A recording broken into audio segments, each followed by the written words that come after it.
కానీ వీటన్నిటినీ కూడా దర్శనం చేయడానికి దశావతారాల్ని చూడాలనుకుంటే అవకాశం ఉన్నది ఒకే ఒక్క చోట ఉంది.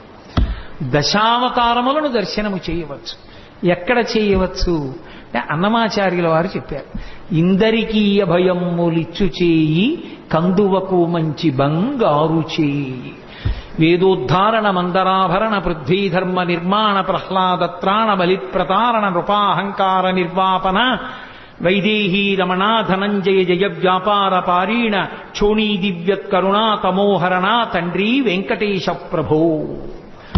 ఆ వెంకటేశ్వర స్వామి వారి దర్శనమే దశావతారముల యొక్క దర్శనం. ఎందుకంటే నకృతం దైవ సంఘైశ్చ నకృతం విశ్వకర్మణ స్వేచ్ఛయా క్రీడతి తత్ర ఇచ్ఛారూపం విరాజిత అని భవిష్యోత్తర పురాణం. ఆయనని దేవతలెవ్వరూ చెక్కలేదు, విశ్వకర్మ చెక్కలేదు, తనంత తానుగా నిలబడినటువంటి మూర్తి.